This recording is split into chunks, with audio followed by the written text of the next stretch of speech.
Hey guys, I'm Sue, and I want to preface everything that I say in any of these podcasts with I don't believe anything. I don't believe in anything. I do have some thoughts and ideas that seem most logical and reasonable to me, but um, yeah, no, I hold nothing with conviction. And I am, though, however, always open to entertaining the possibility of some like freakish, maybe even mundane ideas about what could actually be happening in this construct of humanity in the world and all of that. I was planning on making this video out in the woods with my dog today, but it was just way too windy. But the reason that I wanted to do that was because I just finished this really good book for my book group. We're going to meet tomorrow, and we're going to talk about The God of the Woods by Liz Moore. Can you? Oh, there you go. There you go. God of the Woods. Damn reflection. Okay. Anyway, really good book. Really fun read. It's a lot of text, but definitely worth your time if you like to read. And also a really great means of escapism. It's kind of depressing in certain parts, I'm just gonna say, but it was a really wonderfully put together book that is a little bit unique compared to a typically written story that's told from beginning to end. She actually goes out of chronology and we jump from time to time and perspective to perspective. There are a lot of people that are engaging in this story, and I don't know, I just kind of felt like she took this timepiece and opened it up, and I was looking at all of the gears turning to make life happen in this story to be told. So it was really fun. Highly recommend it. But it was too windy out there, so I did not record. And I was really kind of hoping to show you Gonzo, but he's not going to make an appearance today. What do you guys want to tell us? Hi. um, I was inspired to actually do this because I had a natal chart reading with a person named Suzanne Sanders, and she's got a channel called Go Higher Frequency. If you've never heard of her before, I highly recommend checking her out. I highly recommend actually getting a reading done with her. It was so comprehensive and awesome. She gives you 90 minutes. She like totally dissects your chart, really, really gives you a beautiful. It's kind of like that book where like we were taking off the cover of the timepiece and looking at all of the gears and the mechanisms that make your life the way that it is and describe you. I don't know. For me, it was like there were so many moments in that reading where all the things that I do that I beat myself up for, they're like written in my chart, you guys. And so it gave me so much of a feeling of liberation where I was like, oh, well, that's just who I am. It's not because I'm broken. It's because that's how my timepiece actually connects and works. So let's just move with it. I would not have made this video, I think, if I hadn't had that reading, because I always have a lot of great like impetus and like I'm gonna do this thing, and then I overthink it and I get stuck and then I don't do it. So here I am, and I want to thank Suzanne for giving me the freedom, the information about who I am that helped to kind of inspire me and encourage me really to make this podcast. So highly recommend her. Go check her out. I'll put her information in the link below. Totally worth every penny, and it's actually, I think, fairly inexpensive to book some time with her because the work that she puts into you is incredible. I was blown away. So one of the things that she actually suggested for me to do was to look back at 2025 and what was going on there and kind of return to that stuff. And honestly, when she brought that up, all I could do was say, I have no idea what happened last year except for everything that happened politically. And that was overwhelming. It was all consuming. I mean, I had time to process and really think about it. And, you know, I had a lot of personal stuff going on and a lot of stuff with my parents and my mom in particular. And just that was kind of reiterating the importance of staying connected and making sure that they're okay because they need me. But yeah, and also just like kind of a rekindling with my brother and my family. So it was really family oriented, I would say. But beyond that, when we first entered 2025 in January, we had all of this chaos and uncertainty and a shock of this new administration taking hold. And I know I'm not alone in this. I was freaked out. I was completely thrown off and in a state of panic. And listen, I'm one of many people who actually spent my formative years in flight or fight, and so over all of these years, I had developed a myriad of coping mechanisms. And so, one of the things that I decided to do that I was doing for myself, and it was kind of a reminder for myself as well, but I wanted to share it with others who maybe didn't have access. And there's a siren going on outside, which means this is important. Pay attention. But one of the things I wanted to do was bring that coping mechanism to people who might not normally have those kinds of tools in their toolbox. And so I started to do this thing that I coined my elevator pitch. And whenever I would get on the elevator at work, because I work in a really big, tall building, and I'm on the elevator a lot. And if I was on the elevator alone, I would start recording, like, this is what we need to do when we're feeling panicked.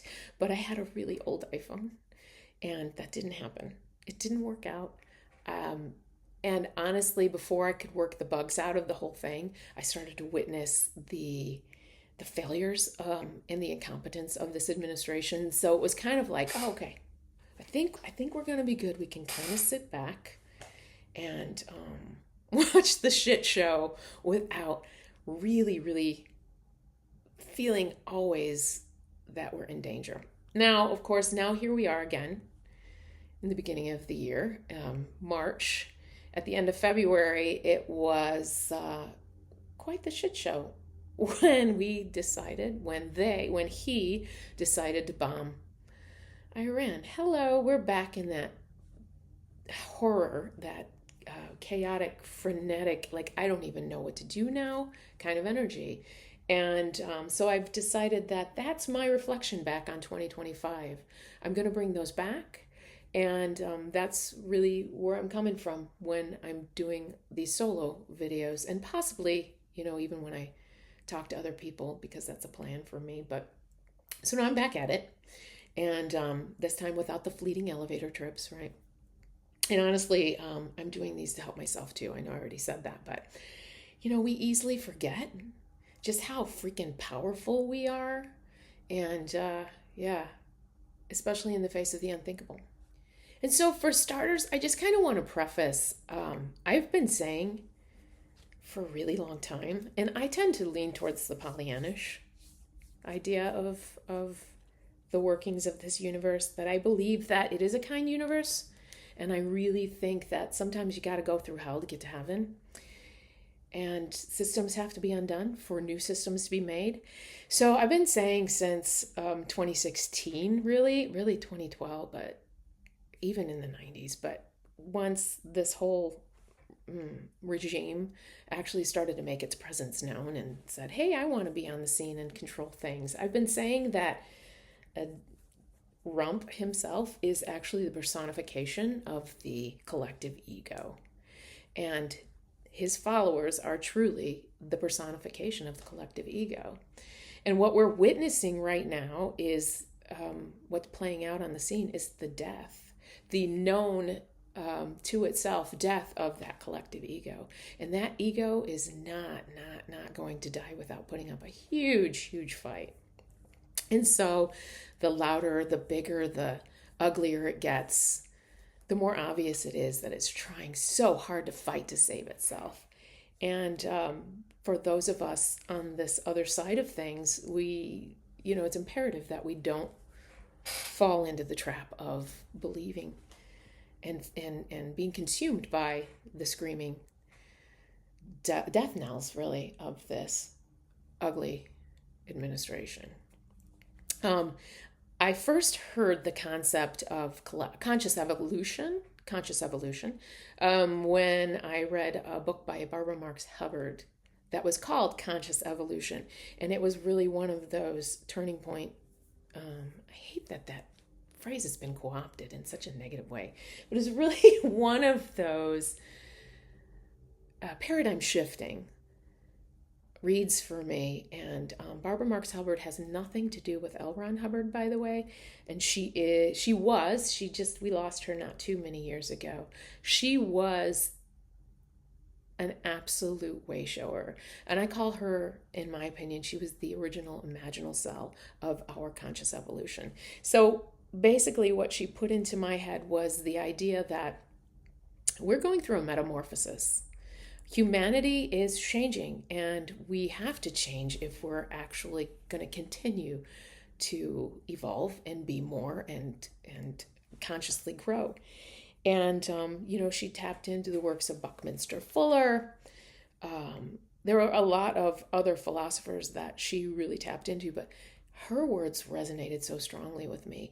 And the whole concept of the imaginal cell is born out of what happens when we witness a caterpillar going into its metamorphosis stage, going into the cocoon.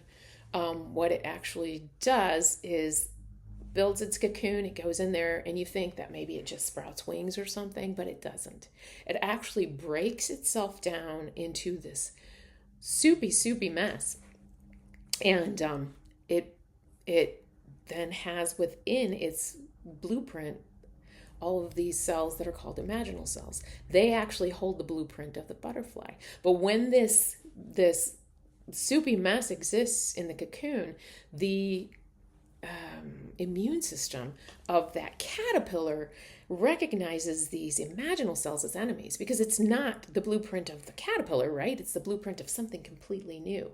So the immune system of the caterpillar is like, oh my God, enemy, and it starts attacking these imaginal cells, these way showers, these cells that actually have the way that we're going to become more in the future. And there's a very dangerous dance that takes place between the imaginal cells, the immune system of the old system. And, it's possible that maybe the imaginal cells don't reproduce enough to overcome it, but it actually does happen more often than not that the imaginal cells start to replicate so rapidly that they overtake the old immune system and then become the butterfly. And then there's more and more about the existence of a butterfly. The butterfly has to, in order to break out of its, not really cocoon, what is it called? It's a chrysalis, right? In order for the butterfly to emerge from the chrysalis, it actually has to experience a tension, and it has to really become uncomfortable to force its way out of that chrysalis in order for its wings to work and in order for it to take flight. And I really think that we're kind of like, this is where we're at right now. We are in that really, really uncomfortable, painful stage where we have to force our way out. We have to make it so that this confinement that is the old system is trying to place around us cannot hold us. And so I really do feel like that's where we're at in this journey. I was thinking about gestation periods, cycles in nature, and I was thinking about, you think about the gestation period of insects, and for so many of them, it's so rapid. And you think about the gestation cycle of, say, a whale or an elephant, and it can take years. So, like, over a year anyway, especially for the elephant, I think it was like 22 months or something like that. The whale is close to a year. For humans, of course, we're 9 months. And so the larger and the more complex the organism, the longer it takes for this, new being to emerge from the old. And I look at humanity, I look at the globe, and I say, well, this is not just an ecosystem, this is an entire life system that lives on this planet that we think we're all independent of this planet. You can't live without this freaking planet. Take care of your planet, for God's sake. Take care of your planet for yourselves, for your children, for your children's children. But how long does it take for a planet to go through this process to give rise to a new everything? And from what I understand from a lot of people out there who channel, maybe, and like I said, I don't believe everything. I don't believe anything, but I'm open to everything. And it seems kind of probable to me that it's more than just the planet that's going through this, because this planet is just a cell in a much larger organism that we can't see with our little baby human eyes. How long would it take for something like that to go through the gestation period? And I'm thinking it takes a really, really long time. Probably an immeasurable amount of time. But here we are at the precipice of this new emerging human, and spotlight on America, though it's happening globally. But I live in America, so I see it from this lens. I won't judge my country. Everybody else can do that. It's easy to do. But anyway, so yeah, collectively we're pushing. We're pushing. Collectively, we're right in the birth canal. And I'm hearing so many people start using that terminology too to describe what's happening right now. So I just wanted to share all of that to hopefully give some hope to those of you who may not have even come across information like that to ponder. As above, so below, man. The reason that we have these sayings that persist throughout the centuries is because they actually hold weight and there's value in them. So, yeah. So anyways, I believe that we're through with the earth going through a metamorphosis. So, yeah, we're witnessing a very vocal and violent death of the collective ego. And it's being played out on stage by some really unattractive players. I'll just say that. So how do you navigate this? How do we actually, what are the tools that I've been talking about that I keep in my toolbox that have helped me to actually make it to here? Because I'm going to tell you, I came in this world as a very self-destructive individual, and I had some major A-team players, I think, on my spiritual team. I'm no longer self-destructive, and I really do have like this amazing arsenal at my disposal. So I think first and foremost, one of the easiest and most accessible, without having to totally remove yourself from whatever situation you're in, tools that you can use is your breath. And I know everybody's talking about breath work right now. It's because, listen, your breath is your closest thing to your death. If you stop breathing for, I don't even, a minute, 2 minutes, you die. So focus on your breath. I mean, unless you're practiced at holding your breath and really doing some extreme breath work, you have to breathe. Like, we need oxygen. So listen, focus on your breath. We need to breathe more deeply. We need to breathe more consciously. And there's an interesting thing that happens within the nervous system, that when you do breathe slowly and deeply and you relax your shoulders and your body, your nervous system actually reads that as, oh, I'm safe. Because you notice when you do have like a panic attack, your breathing can become shallow. Rapid, shallow, like we lose focus, we start to have that cyclical breakdown. So if you have to, steal yourself away, go to a bathroom stall somewhere, and just breathe deeply, consciously, deeply. And it may take you a few minutes to get there. You can put your hand on your heart and actually imagine that you're breathing deeply through your heart chakra, heart physical, whatever makes most connection to you in your mind. And to try to relax your body, try to drop your shoulders in it, and do maybe a 3 count, 4 count breath. Probably 4 counts is best. 4 counts in, so you go deeply, feel your belly expand. 1, 2, 3, 4 counts in, and then 1, 2, 3, 4 counts out. And that actually doing that 4, 5 times in a row can really help to recalibrate and calm you down and bring you back into focus. So your behavior, your thoughts, your reactions to things, you have a little bit more of a tether on, a lot more control over what you're going through, what you might say, what you might do in any given moment. And you can do that multiple times a day. And I highly recommend it.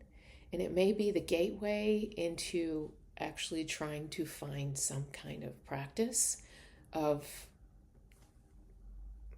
relaxation. I couldn't find the words at that moment, but I think you get what I'm saying. Disconnect. A practice that brings you peace, disconnect, and hopefully a little bit of, we can get through this. Okay, we got this. We can get through this. So that, I think, is probably enough for now. And if you want to explore more about the power of breath and also using your heart, I highly recommend looking into HeartMath. If you haven't already, heartmath.org. I'm a fan of gadgets, and so I have multiple versions of the HeartMath. It's like a coherence measuring tool. I've got an app on my phone that helps me to measure my coherence. It's actually a really highly sophisticated sensor. You clip it to your ear, or I've got one that you could just hold in your hand. But the one that you clip to your ear, it's connected via Bluetooth to your app on your phone. I use it on my phone. You could use it with your computer. And what happens is in real time, it measures how coherent your nervous system is. And it'll tell you if you're in low coherence or if you're in high coherence. And what we want to achieve is a high state of coherence. And what that means is we're functioning in a really high state of balance that enables our nervous system to be regulated, to actually function and help us function in the world in a much more highly efficient, better way, for the lack of another way of putting that.